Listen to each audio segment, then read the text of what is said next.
Hey everybody, so today I want you to be able to work with all of the evidence that you've captured to begin to frame your claim.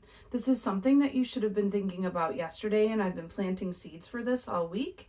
But if you remember, I began my work as an argument writer by taking an example of an argument and breaking it into small pieces. And I pinned it all up around this board, and I'm going to drop a photo of that into the links for today's lesson. And you'll remember that I took an argument that someone else wrote and I broke it into small pieces, and I asked myself, what is the writer doing here?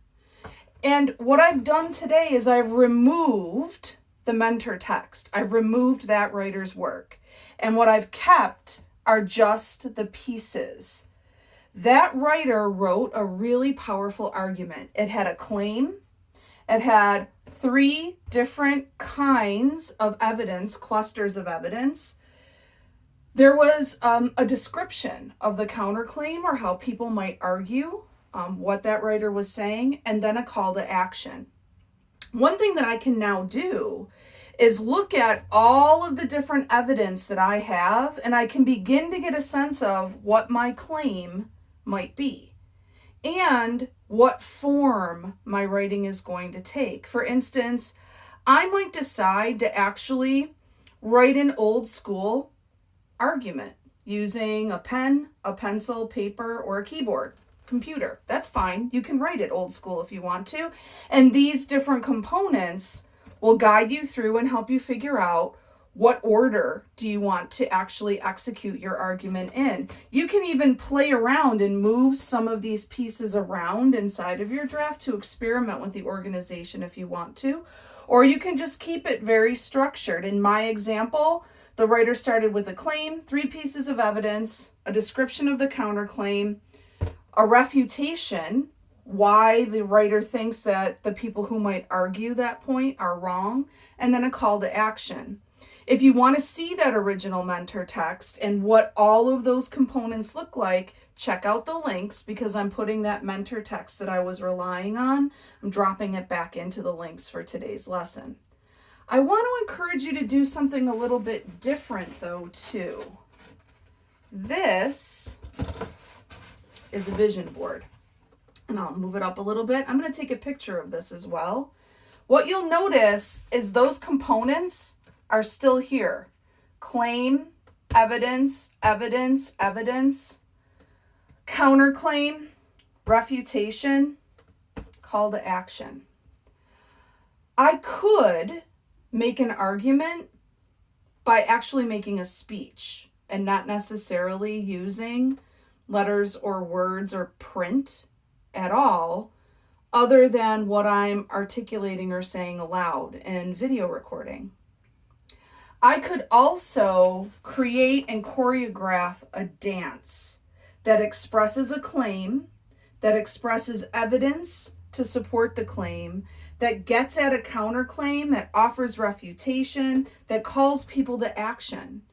I've left an example of a dancer's argument in the links, and you can take a look at that and see, especially if you look at that dancer's statement on YouTube, the description that's placed below the actual performance itself, you can see how that particular dancer made a claim, how there's evidence, and she expresses herself within that dance to support that claim. I could also turn this into something like a photograph or a sculpture. What I've done with this vision board is I've tried to get a sense from my evidence and my own learning and work and experience of the argument or the claim that I want to make, the evidence that will support it, so that I can translate it into any medium that I want to. For my claim, I really want teachers to understand that writing is not just pencil, paper, pen, keyboard. That dance is writing. That when we asked students to create photo stories using only images, that can be writing as well. The claim that I want to make is that we are in this really unprecedented time in history where writers have the ability to use all sorts of modalities and to express themselves using things other than print or text or the alphabet in order to do it. I'm thinking about Shakespeare's time, and I'm thinking about way back in ancient Greece where all writing was oral. I'm thinking about the fact that when you're able to see the people who are communicating a claim or an argument, we feel closer to them somehow.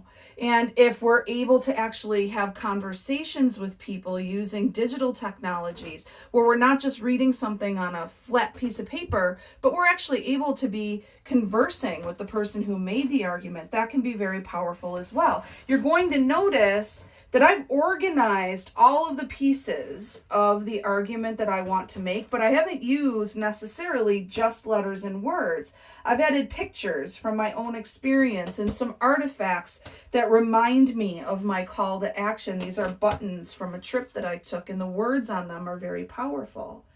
I want you, by the end of today's lesson, to use as much rich evidence as you can to decide what your claim will be, and then be ready to come back tomorrow and make a decision around, are you going to be making your argument by writing? And will you use tools like this to simply guide you through the organization of your argument, which will be more alphabetic or text-based? Or do you want to make a sculpture? Do you want to choreograph a dance? Do you want to use photography to express your claim and support it with evidence? Do you want to use different modalities in order to do that? Think a little bit about what form you want your argument to take as well. So by the end of today's work session, you should work with your evidence in a way that helps you know what your claim is going to be. And then I want you to take a look at all of the links and the examples I'm sharing with you of what are called multimodal arguments. That means the argument isn't just something that we expressed with letters and words that are in print, but maybe the argument is a performance. Maybe the argument is a photograph. Maybe the argument is a sculpture or a work of art. Take a look at the examples that I've left for you and see if they inspire you as well. Now, your teacher might require the use of print, but I'm going to encourage you to try to use multiple modalities as well. If you have questions, reach out to your teacher, and if he or she cannot help you, they will touch base with me. But I'm really, I'm hopeful that this is a really creative process for you that helps you produce a high quality argument that you really care about and that will move your audiences as well. Have a good night, everybody.